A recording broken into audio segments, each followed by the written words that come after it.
So good morning students.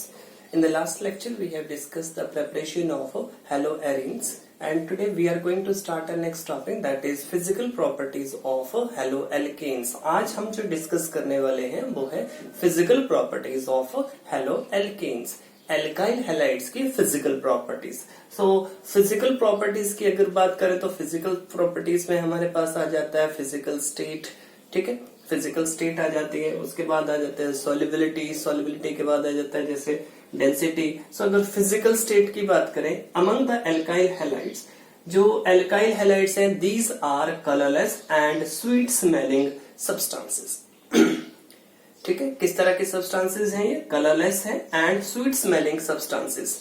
But अगर हम alkyl halides में बात करें, if alkyl halides are exposed to sunlight, अब एल्काइल हैलाइड्स में जैसे एल्काइल ब्रोमाइड हो गया या फिर एल्काइल आयोडाइड हो गया, सो दे में डेवलप कलर. कब ये कलर डेवलप कर सकते हैं? कौन कौन से एल्काइल हैलाइड कलर डेवलप कर सकते हैं? R B R, alkyl bromide and alkyl iodide, and they can develop colour only when they are exposed to what? Sunlight. Otherwise they are colourless and sweet smelling substances.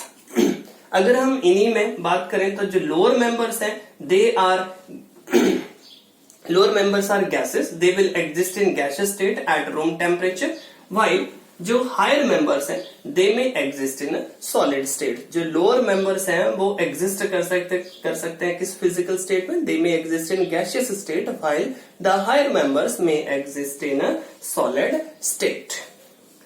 So next characteristic is solubility. तो अगर हम solubility की बात करें तो जो alkyl halides हैं these are slightly soluble in water. These are slightly soluble in water. And why they are slightly soluble in water? Because they are not capable of forming intermolecular hydrogen bonding. Water के साथ ही intermolecular hydrogen bonding जो वो नहीं form कर पाते हैं.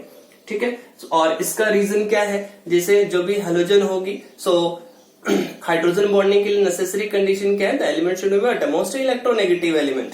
So, as they are not capable of forming hydrogen bonding, they are slightly soluble in water beside the polar nature of a carbon halogen bond. आगे हम डिस्कस भी करेंगे nature of carbon halogen bond. Carbon halogen bond का polar nature होने के वजह से भी ये जो है ये लेस सॉल्युबल है.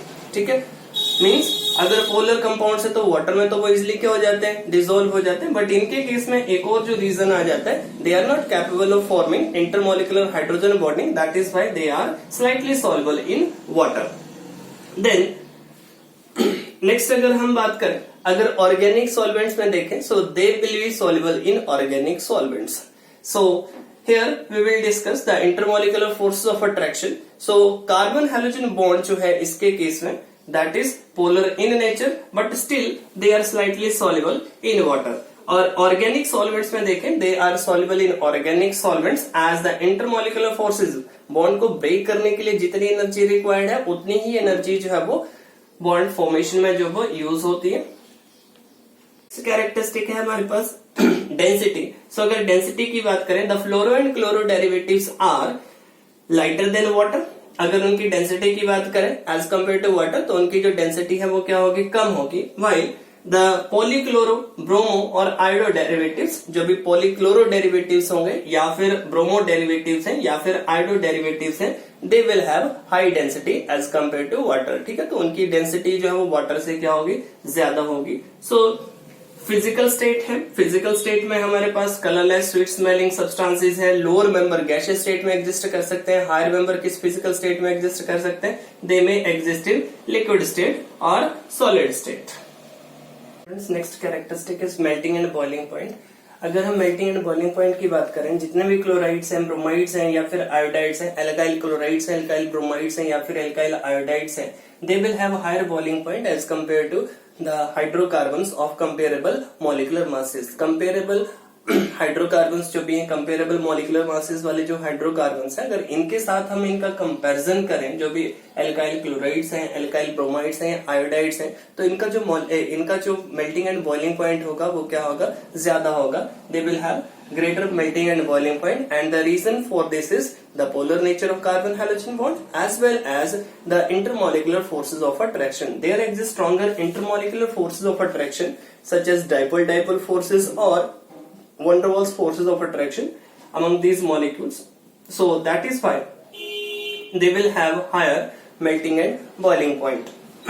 So अगर हम हाइड्रोजन एल्काइल या फिर एल्काइल हैलाइड्स में बात करें, तो जो आयोडाइड्स हैं they will have, alkyl iodide will have greater melting and boiling point as compare to alkyl bromide. And ठीक है, एक तो ये वेरिएशन आ गई. आयोडाइड्स का, एल्काइल आयोडाइड्स का मेल्टिंग एंड बॉइलिंग पॉइंट क्या होगा, हायर होगा as compare to alkyl bromide, as compare to alkyl chloride. ठीक है, तो यहाँ पे मैं एग्जांपल कंसीडर कर लेता हूँ. जैसे मिथाइल आयोडाइड है, it will have higher melting and boiling point as compare to methyl bromide, as compare to methyl chloride. ठीक है, एक तो ये आ गया. इसी तरह से एक और वेरिएशन आ जाती है. जैसे एक है मेरे पास CH3Cl, दूसरा एग्जाम्पल आ जाता है CH3 CH2Cl, एक और एग्जाम्पल आ जाता है जैसे CH3 CH2 CH2Cl. सो अगर हम देखें इस कंपाउंड से इस कंपाउंड की तरफ अगर हम मूव कर रहे हैं तो एक CH2 यूनिट जो वो ऐड हो रही है. सो डेफिनेटली मॉलिक्यूलर मास क्या कर रहा है, मॉलिक्यूलर मास जो वो इंक्रीज कर रहा है. With the increase in molecular mass the melting and boiling point will also increase. ठीक है, सो ये जो कंपाउंड है हमारे पास जैसे 1-क्लोरोप्रोपेन है, it will have higher melting and boiling point as compare to what, ethyl chloride as compare to methyl chloride.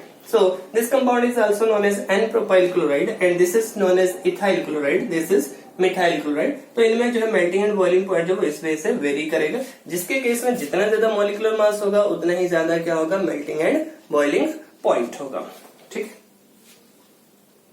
Students, next अगर melting and boiling point की बात करें, अगर बॉइलिंग पॉइंट की बात करते हैं आइसोमेरिक कंपाउंड्स के केस में, जैसे यहाँ पे है मेरे पास CH3 CH2 CH2 CH2Br. This is what, N-butyl bromide or 1 2 3 4 1-bromobutane. इसका एक और फॉर्म है जैसे CH3 CH2 CH Br CH3. Now this is what, this is another isomeric form of this compound. This is 2-bromobutane. and इसी तरह से एक और फॉर्म है अगर इसी की CH3 CH and here we will have CH2 Br. and इसी कंपाउंड की एक और फॉर्म जो है जो मैं लिख रहा हूं यहाँ पे CH3 Br. Now all these are the isomeric forms of this compound, that is 1-bromobutane. This is 1-bromobutane. 1-bromobutane. Here 1 2 3 4. This is 2-bromobutane. 2-bromobutane. and इस कंपाउंड के केस में अगर बात करें तो 1 2 3. Here the name of the compound is 1-bromo-2-methyl 1-bromo-2-methyl propane. 1-bromo-2-methyl propane. and here we will have 1 2 3. This is 2-bromo-2-methyl propane. 2-bromo-2-methyl propane. Now all these are the isomeric form. This is propane.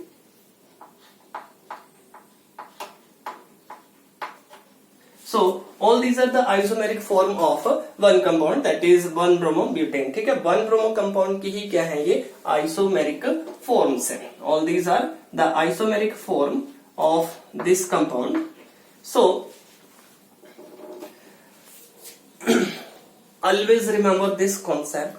ठीक है, हमेशा ये concept अपने mind में रखना, that is जो melting and boiling point है, अगर स्पेसिफिकली हम बॉइलिंग पॉइंट की बात करें तो जो बॉइलिंग पॉइंट है that will decrease with branching. जितनी ज्यादा ब्रांचिंग होगी उतना ही कम क्या होगा, मेल्टिंग एंड बॉइलिंग पॉइंट होगा। और इसका रीजन क्या है, सरफेस एरिया।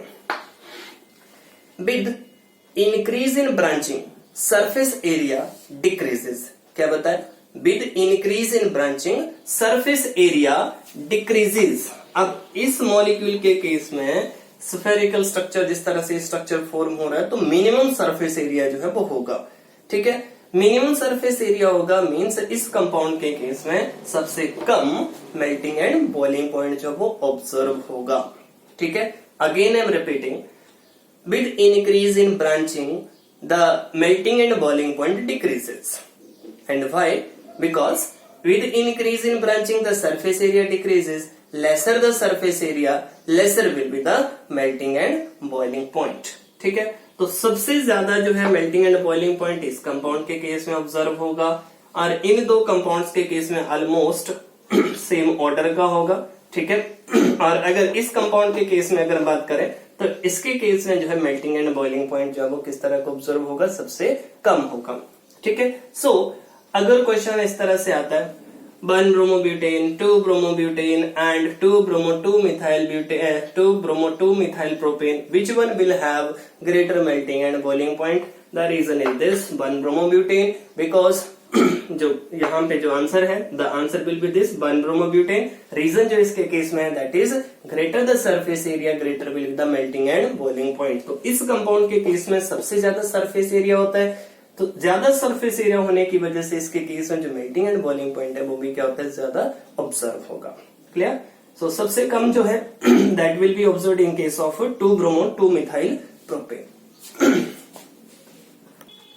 सो स्टूडेंट्स, अगर हम इनफ्लेमेबल नेचर की बात करें तो जो एल्काइल हैलाइड्स हैं they are less inflammable as compare to the hydrocarbons. We have studied hydrocarbons में they will act as good fuel because they are having inflammable nature, but अगर हम एल्काइल हैलाइड्स की बात करें so they will be less inflammable as compare to the hydrocarbons.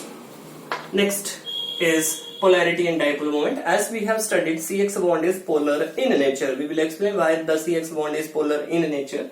Before studying the polarity, we will study the dipole moment. Dipole moment जो है, जैसे मैंने यहाँ पे मिथाइल फ्लोराइड है, मिथाइल क्लोराइड है, मिथाइल ब्रोमाइड है, मिथाइल आयोडाइड है, सबके केस में डाइपोल मोमेंट की वैल्यू जो लिख रखी है।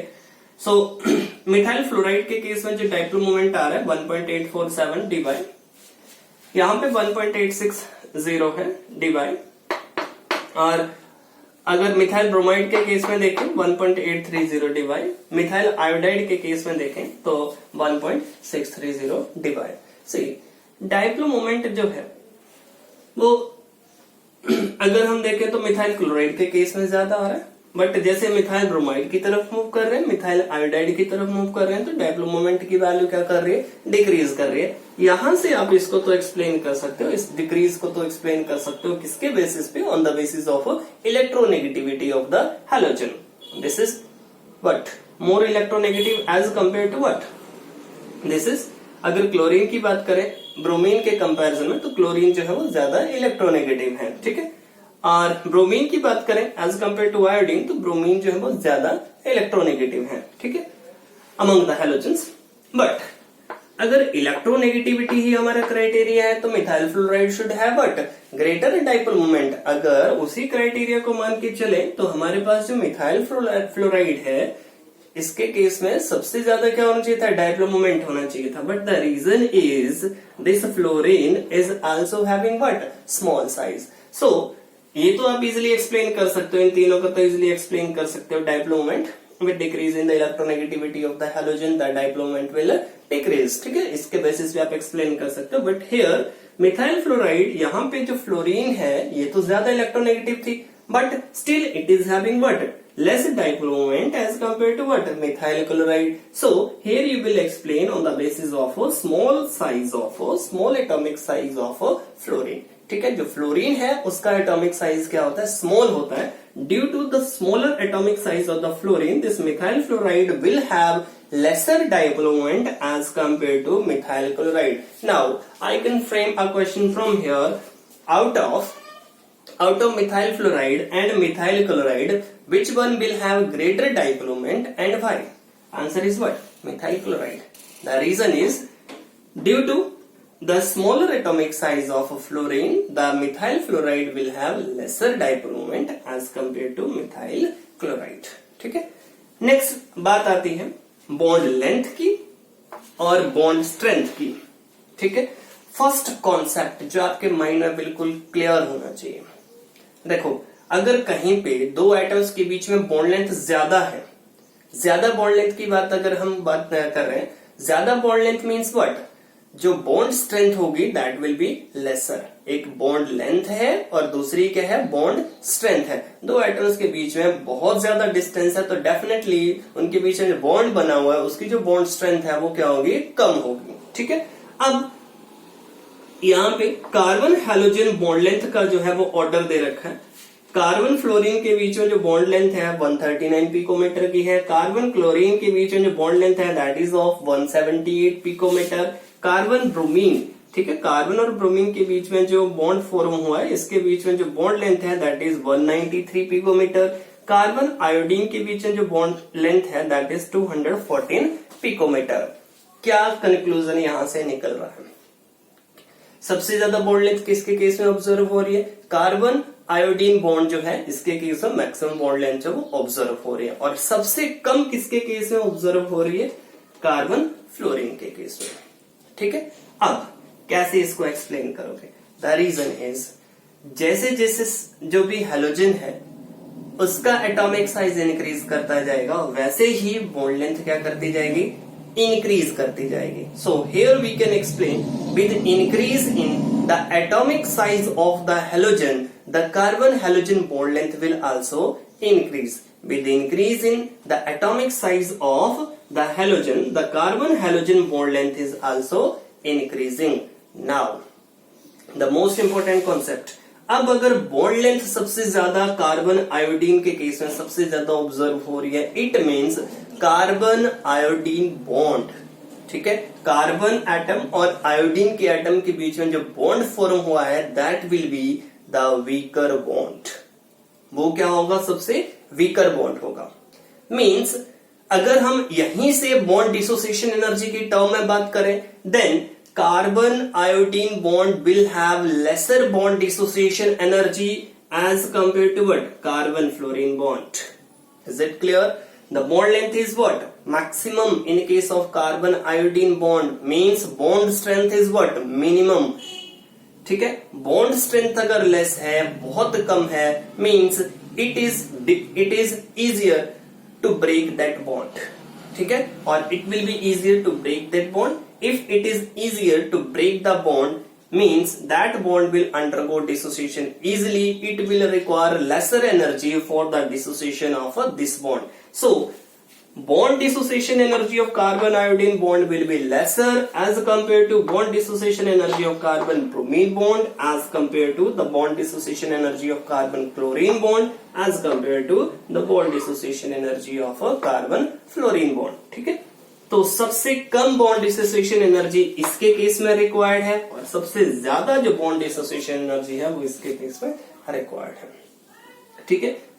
सबसे ज्यादा बॉन्ड लेंथ उसके केस में है कार्बन आयोडीन के केस में. तो बॉन्ड स्ट्रेंथ मिनिमम है. बॉन्ड स्ट्रेंथ मिनिमम है means there will be lesser bond dissociation energy required to break this bond. So this bond length data will help you that which species will act as a better living group. ठीक है. आगे हम ये concept study करेंगे different type के reactions में. तो carbon iodine bond जो वो इजिली जो है वो डिसोशिएट हो जाता है और उसका रीजन क्या है? Greater bond length of this bond. ठीक है. जो कार्बन आयोडीन बॉन्ड है 214 पिकोमीटर इसके केस में बॉन्ड लेंथ होती है. तो इसकी वजह से ये बॉन्ड जो है वो इजिली क्या हो जाएगा? डिसोशिएट हो जाएगा. सो स्टूडेंट्स, नेक्स्ट हम बात करते हैं physical properties of halo arenes. अब हेलो एरीन्स की फिजिकल प्रॉपर्टीज की बात कर लेते हैं. So these are colourless liquid और क्रिस्टलाइन सॉलिड्स. अगर फिजिकल स्टेट की बात करें तो या तो ये एग्जिस्ट करेंगे कलरलेस लिक्विड की फॉर्म में या फिर क्रिस्टलाइन सॉलिड्स की फॉर्म में जो वो एग्जिस्ट कर सकते हैं at a room temperature. And these are heavier than water. अगर वाटर से इनका कंपेरिजन किया जाए they will have greater density. so heavier than water, so have more density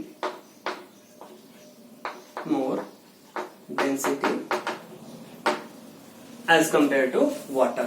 and अगर हम सॉल्युबिलिटी की बात करते हैं, they are insoluble in water, they are insoluble in water but soluble in organic solvent. ठीक है, वाटर में insoluble किस लिए है? Because they are not capable of forming hydrogen bonding. जो इंटरमॉलिक्यूलर फोर्स ऑफ अट्रैक्शन है, मीन्स इनके case में जो बॉन्ड है वो इजिली डिसोशिएट नहीं हो पाता है, या फिर हाइड्रेशन एंथैल्पी जो है, हाइड्रेशन एनर्जी जो वो कम लिबरेट होती है, और ये जो है डिसॉल्व नहीं करेंगे। ठीक है, ऑर्गेनिक सॉल्वेंट्स के केस में क्या होंगे? ये सॉल्युबल होंगे।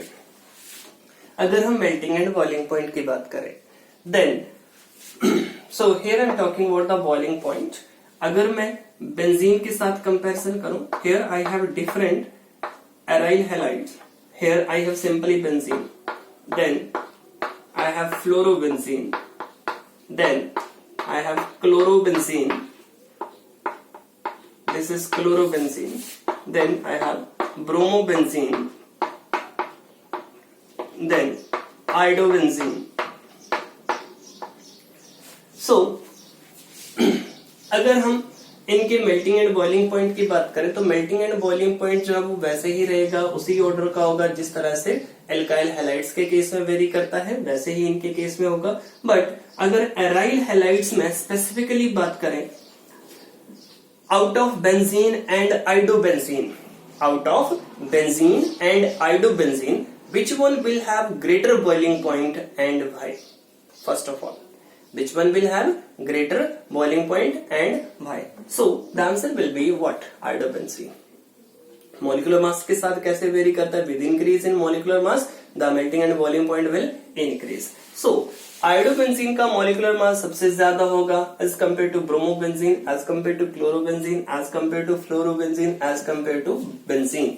सो the order of melting and boiling point, और specifically the order of boiling point will vary like this. तो यहाँ पे मैं बॉइलिंग पॉइंट जब इसके केस में लिख रहा हूं, जो बॉइलिंग पॉइंट है बेंजीन के केस में होता है 350 kelvin, while in case of fluorobenzene the boiling point is specifically it is 353 Kelvin, while in case of fluorobenzene its boiling point is 358 Kelvin, and in case of chlorobenzene the boiling point is 405 Kelvin, while in case of bromobenzene the boiling point of bromobenzene is 429 Kelvin, and in case of iodobenzene the boiling point is 462 Kelvin.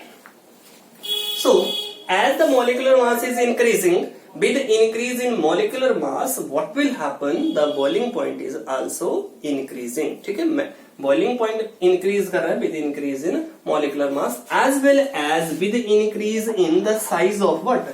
Halogen. जैसे जैसे halogen का size भी increase कर रहा है, वैसे वैसे क्या हो रहा है? जो बॉइलिंग पॉइंट है वो भी क्या कर रहा है? इंक्रीज कर रहा है। ठीक है, तो on the basis of this you can explain. So कोई भी क्वेश्चन आपके पास आ सकता है। You may be asked to compare iodobenzene with bromobenzene. You can easily compare. Atomic size larger होगा।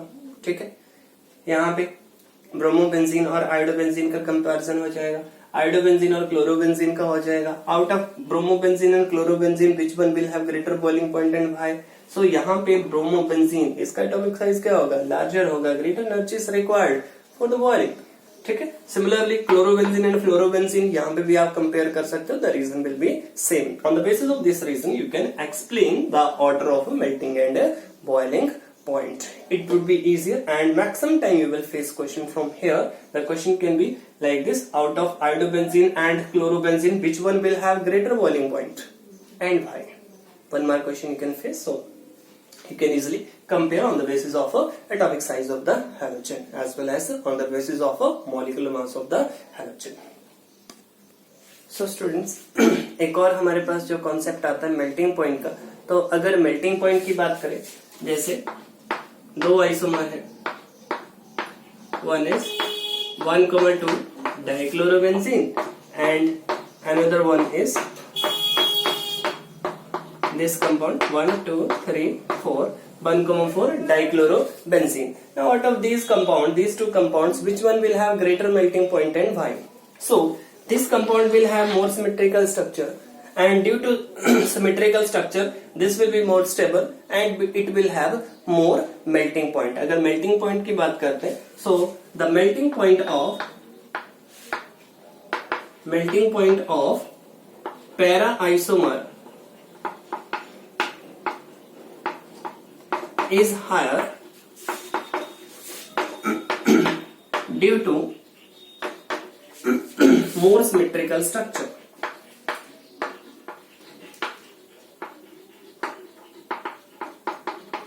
Due to more symmetrical structure. ठीक है, ज्यादा symmetrical structure होने की वजह से इस आइसोमर का जो मेल्टिंग पॉइंट है वो क्या होगा, ज्यादा होगा एज कम्पेयर टू 1,2 डाइक्लोरोबेंजीन। वैसे ही अगर डाइपोल मोमेंट की बात करें तो डाइपोल मोमेंट भी जो है जैसे पैरा आइसोमर है, इसका डाइपोल मोमेंट इस डायरेक्शन में है, उतना ही डाइपोल मोमेंट जो इस डायरेक्शन में, तो जो पैरा आइसोमर है इसका जो डाइपोल मोमेंट है वो भी क्या हो जाता है, 0 हो जाता है। ठीक है, तो जो इंडिविजुअल डाइपोल मोमेंट है, क्योंकि सेम पोलैरिटी का एटम जब वो इस साइड है उतनी ही पोलैरिटी का एटम जो है वो इस साइड प्रेजेंट है, तो जो नेट डाइपोल मोमेंट है वो क्या हो जाता है, इसके केस में 0 हो जाता है। ठीक है, so out of these two compounds, एक है आपके पास 1,4 डाइक्लोरोबेंजीन एंड एक है 1,2 dichlorobenzene. Which one will have dipole moment or which one will have greater dipole moment and why? So here you can answer. This compound will have greater dipole moment, while this compound, ये जो compound है इसके case में dipole moment जो है वो क्या हो जाएगा, इसके केस में mu is almost equal to 0 due to its symmetrical structure. ठीक है, तो रीजन यहाँ पे यही आ जाएगा, सिमेट्रिकल स्ट्रक्चर होने की वजह से इसका जो इंडिविजुअल डाइपोल मोमेंट है वो क्या हो जाता है, कैंसल आउट हो जाता है, क्योंकि जितनी पोलैरिटी का एटम इस साइड लगा हुआ है उसके बिल्कुल एग्जैक्ट अपोजिट में है उतनी ही पोलैरिटी का एटम जो प्रेजेंट है, तो इस वजह से इसका जो नेट डाइपोल मोमेंट है, सिमेट्रिकल स्ट्रक्चर होने की वजह से इसका जो नेट डाइपोल मोमेंट है वो क्या हो जाता है, 0 हो जाता है। This is a supplementary video that is based upon classification of alkyl and aryl halides on the basis of hybridization of the carbon atom. See, we can classify the alkyl and aryl halides on the basis of hybridization also. Actually, I have covered this topic entirely among the hydrocarbons. Now, जो hydrocarbons है आपके पास वो saturated भी हो सकते हैं और क्या हो सकते हैं, unsaturated भी हो सकते हैं। ठीक है, अब जो unsaturated है, unsaturation में क्या एग्जिस्ट कर सकता है, डबल या ट्रिपल बॉन्ड एग्जिस्ट कर सकता है। ठीक है, सो अगर हम सैचुरेटेड हाइड्रोकार्बन्स की बात करें तो उनमें तो हमारे पास क्या आ जाएंगे, एल्केन्स या फिर एल्केन्स के आगे डेरिवेटिव जितने भी कंपाउंड्स हैं वो बनते हैं एल्केन्स के। ठीक है, उनमें जो जनरल फॉर्मूला होगा that will be CnH2n+2 alkanes में। तो एल्केन्स में हम क्या कर रहे थे, एक हाइड्रोजन को रिप्लेस कर दे रहे थे, किससे, हेलोजन से। ठीक है, एक हाइड्रोजन को रिप्लेस किया तो क्या बन जाएगा, मोनो हेलो डेरिवेटिव बन जाएगा। अगर 2 हाइड्रोजन को रिप्लेस कर दिया तो क्या बन जाएगा, डाई हेलो डेरिवेटिव। अगर 3 हेलोजन को रिप्लेस कर दिया तो क्या बन जाएगा, ट्राई हेलो डेरिवेटिव। अगर 4 हाइड्रोजन को अगर हम रिप्लेस कर दे रहे हैं, ठीक है, तो क्या बन जाएगा, टेट्रा हेलो डेरिवेटिव जो फॉर्म हो जाएगा। तो यहां पे मैं कंसीडर कर रहा हूं, जैसे पहला है मेरे पास मीथेन है, तो मीथेन के केस में अब मैं 1 बाय 1 सारी की सारी हाइड्रोजन को रिप्लेस कर रहा हूं, किससे, हेलोजन से। हेलोजन मेरे पास कोई भी हो सकती है, जैसे क्लोरीन हो सकती है। तो इसके डेरिवेटिव एल्काइल हैलाइड जो मैं फॉर्म कर रहा हूं, अब मीथेन में कार्बन एटम की हाइब्रिडाइजेशन देखो, सबसे पहले हाइब्रिडाइजेशन। ठीक है, तो हाइब्रिडाइजेशन जो है कार्बन की दैट इज sp3। अगर हाइब्रिडाइजेशन नहीं भी आती है निकालने तो आप निकाल सकते हो। सेंट्रल, ये जो सेंट्रल आइटम है इसके number of valence shell electrons देखो, 1/2 वैलेंस शेल इलेक्ट्रॉन। कार्बन के वैलेंस शेल में कितने इलेक्ट्रॉन्स है, 4। कितने मोनोवेलेंट आइटम अटैच्ड है, 4। 4 + 4 कितना हो गया, 8। 8/2 कितना आ गया, 4। 4 हाइब्रिड ऑर्बिटल्स होने चाहिए, एक ऐसा आ गया और 3 p ऑर्बिटल्स आ गए। ठीक है, अब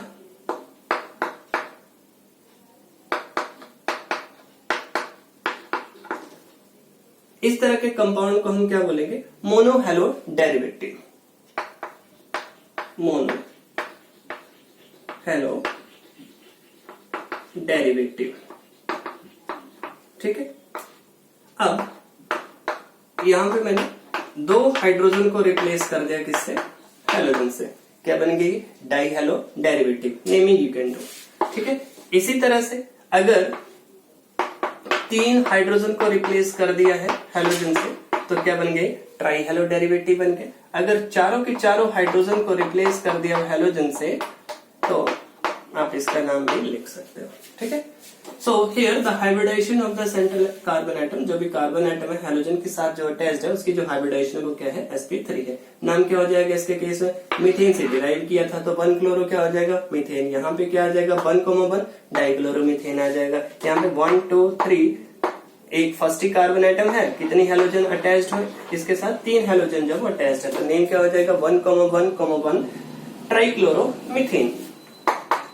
4 क्लोरीन प्रेजेंट है, 1,1,1 टेट्राक्लोरोमीथेन, ठीक है। तो यहाँ पे जो सेंट्रल एटम है इसकी जो हाइब्रिडाइजेशन है that is what, that is sp3, ठीक है। तो ये एल्केन से डिराइव्ड है। यहाँ पे हाइब्रिडेशन क्या होगी, sp3 हाइब्रिडेशन होगी। इसी का एक और एग्जांपल अगर मैं यहाँ पे लिख दूं CH3 CH2 Cl, तो यहाँ पे भी क्या हाइब्रिडेशन आ रही है, इस कार्बन एटम पे, इस कार्बन एटम की जो हाइब्रिडेशन होगी that will be sp3 hybridisation. अब नेक्स्ट जो एग्जांपल मैं यहाँ पे लिखने जा रहा हूँ, ये भी आपने प्रेपरेशन जो वो पढ़ रखी है, जैसे CH3 CH double bond CH Cl, ठीक है। अगर मैं इस कंपाउंड की बात करूं तो यहाँ पे ये जो कार्बन एटम है, the carbon atom which is bonded with the halogen is what, sp2 hybridised. यहाँ पे इस कार्बन एटम की हाइब्रिडाइजेशन क्या है, sp2 हाइब्रिडाइजेशन है, डबल बॉन्ड में इन्वॉल्व है यहाँ पे। तो हाइब्रिडाइजेशन किस तरह की होगी इसकी, sp2 हाइब्रिडाइजेशन, ठीक है। नाम यहाँ पे क्या आ जाएगा, बिकॉज ये एल्कीन का डेरिवेटिव है, इस साइड से आप नंबरिंग करोगे 1 2 3, ठीक है। प्रोपीन का डेरिवेटिव है तो क्या आ जाएगा नाम इसके केस में 1 क्लोरो प्रोप, ठीक है, 1 इन, ये आ जाएगा। फिर एक और जो आपके पास कंपाउंड है जैसे CH, यहां पे मैं लिखा C। सो इसके केस में अब देखो ये ट्रिपली बॉन्डेड है, यहाँ पे हाइब्रिडाइजेशन देखें तो हाइब्रिडाइजेशन क्या आ जाती है, sp हाइब्रिडाइजेशन आ जाती है। और यहाँ पे sp हाइब्रिडाइजेशन है। And one important thing, what will the name of the compound, इस साइड से आप नंबरिंग स्टार्ट कर लोगे, नेम क्या आ जाएगा आपके पास यहाँ पे, the name of the compound will be 1 chloro. अब 2 कार्बन एटम है, इथाइन का डेरिवेटिव है ये, ठीक है, 1 क्लोरो, देन इथ 1 आइन, ठीक है, इथ 1 आइन। सो sp हाइब्रिडेशन है। सो यू विल सी जो भी हेलोजन है वो किसके साथ अटैच है, जो कार्बन एटम अटैच्ड है वो डबली बॉन्डेड है, ट्रिपली बॉन्डेड है या फिर सिंगली बॉन्डेड है। अगर सिंगल बॉन्डेड है, सिंगल बॉन्ड से वो फॉर्म करे सारे के सारे, तो इट मींस sp हाइब्रिडेशन होगी। sp2 हाइब्रिडेशन में क्या हो जाएगा आपके पास डबल बॉन्ड, और sp2 हाइब्रिडेशन के केस में क्या आ जाएगा डबल बॉन्ड, और sp हाइब्रिडेशन के केस में